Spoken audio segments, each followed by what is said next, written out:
Today's design demonstration is going to focus mainly on the fall months. Okay? We're going to do some table pieces for you. We have some wall pieces made up, a lot of different decorating ideas, and then some nice decorative ideas to dress up some simple basics, just for some, what we would say, add-on sales, okay, opportunities. One of the first things, and I often overlook this, is talking about the paints, okay, the different spray-on tools that we have. One of the items that, we used to use a lot of paint back in the day because we didn't have a lot of color variety. And it amazes people when I tell them that when I started in this industry back in the 70s, it wasn't unheard of that you would only have white and yellow daisies or white and yellow cushion lawns. You didn't have lavender, you didn't have purples, you didn't have the greens, you didn't have all the beautiful colors you have today.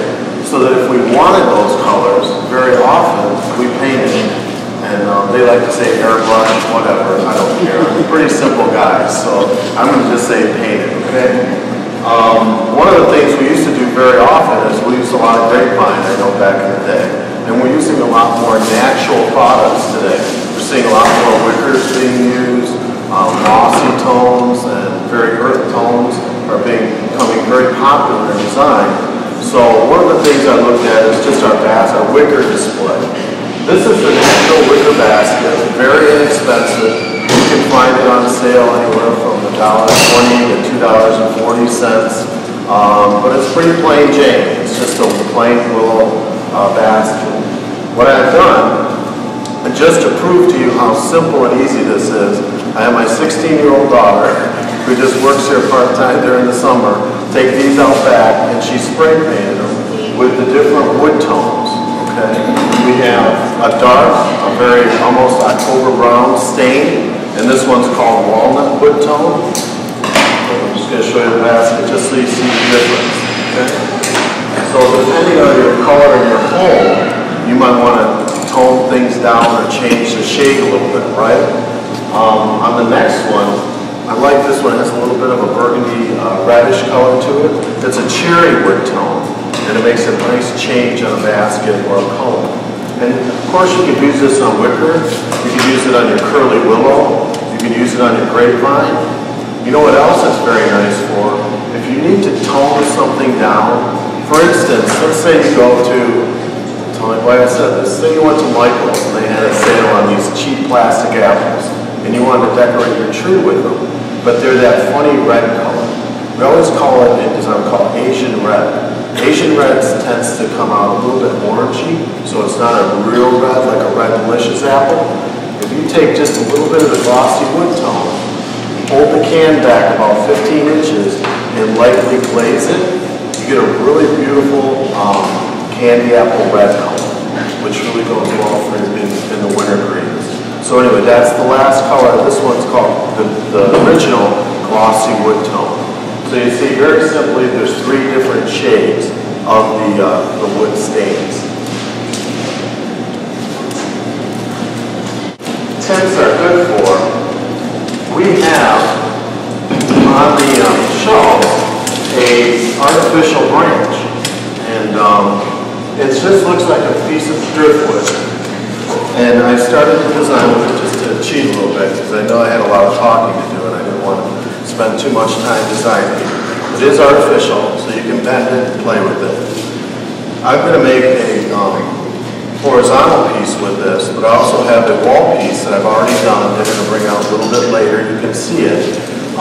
The natural branch, as it sits on the shelf out there, the blending isn't really good. In my opinion, the color's a little splotchy. Right? That's a technical term, splotchy. So I took a little bit of the wood tone, the cherry wood tone, and I just tinted it a little bit. So it gives it a real nice, rich, finished look, okay?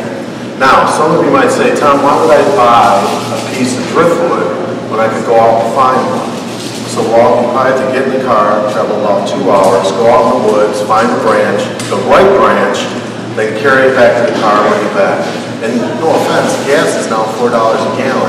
It's pretty expensive. It might be easier just to walk over to that section and grab it.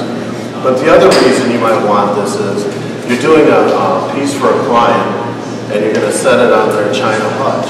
and it's a beautiful China hutch that they've had in their family for 150 years. Do you want to be the first one to scratch it? I don't think so. So the nice, this is like a foam rubber type of a feel to it. Won't hurt anything. So after you decorate it, you set it on the table and you're not going to damage anything. You know, years ago, they came out with a product, this guy came along, and he had this, it looked like Spanish moss, right? But it was artificial Spanish moss. I'm like, why would anybody want artificial Spanish moss?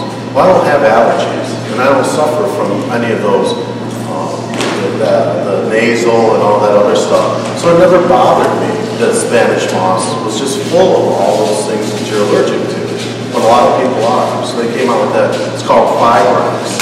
And it's still a natural product, but it's a natural wood product that's been cleaned and processed. And we sell a lot of it. We still do to this day.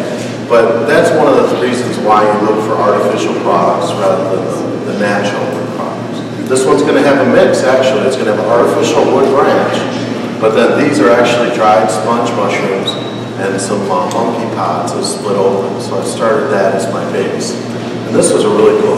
The jades and the succulents and the cactuses are still very strong in design today. So I thought I'd add that into this table piece. They kept asking me, so how long is the show going to be? I said, well, usually they run about an hour and 15 minutes. And then I started looking at all the things we have in the back, and I go, well, we'll be pretty close to that anyway. What I did on the first piece, I put in the succulent and a very heavy stem. And I knew that getting into this foamy material, unless I had a really narrow stem, a sharp stem, it was going to be a little difficult. So I took my knife, and some of you, you do a lot with fresh flowers and maybe perhaps calla lilies or tulips. You have to do a little pilot hole. So what I did was I took my knife and I punctured like a little X shape. Just 2 slashes, so that I could get that heavy stem in there before I had to actually insert the stem. Okay? So I'm going to do that one more time because it's really not that hard. I shouldn't have. I have a hook knife, as you see. If I had a straight edge knife, it would have went right in.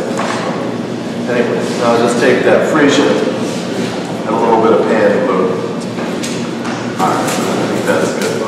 I'll hold that. Then I took my hydrangea, I've already cut it up. I'm just going to work around it.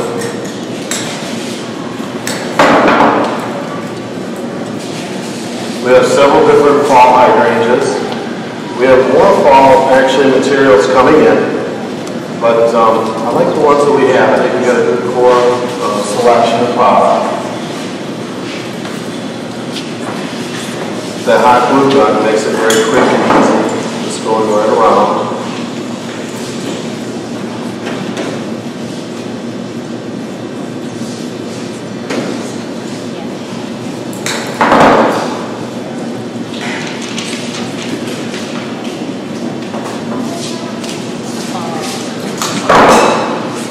Just a little bit of the brown hydrogen there.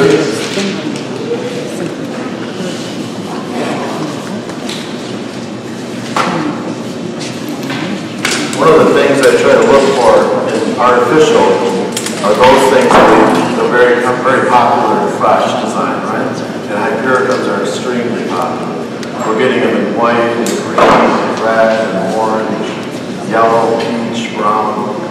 We just started with one color, and now we have so many different ones. And what I think it does, you could tell me, is it lends a little bit more authenticity to your permanent botanical arrangement. People look at it and go, oh yeah, that makes sense.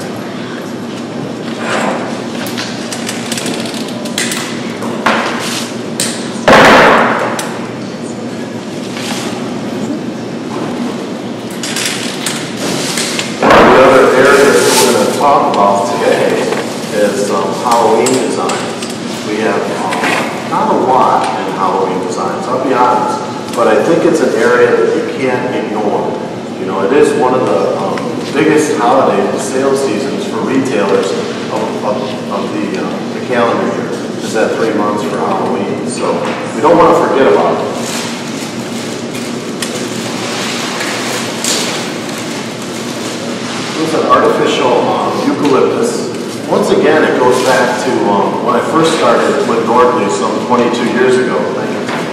We had all types of the treated eucalyptus, the stem nut, and we still carry it. But again, we get into people now with some allergy situations. It does bleed a little bit. If you're doing a wall piece, you want to be careful because that dye will come off. So it's important that we keep that in mind. So we have the artificial as well as the treated eucalyptus.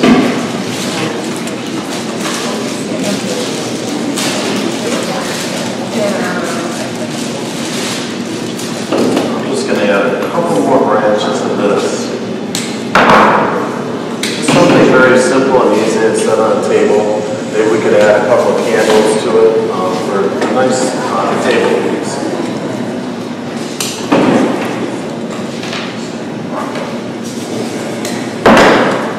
Cheating a little bit. I'm just, it's not penetrating like it was yesterday. It's not as stable as I would like it to be, so I'm kind of cheating, I'll be honest. But I just finished that one, okay? And then later on I'll have the wall piece. I'll be able to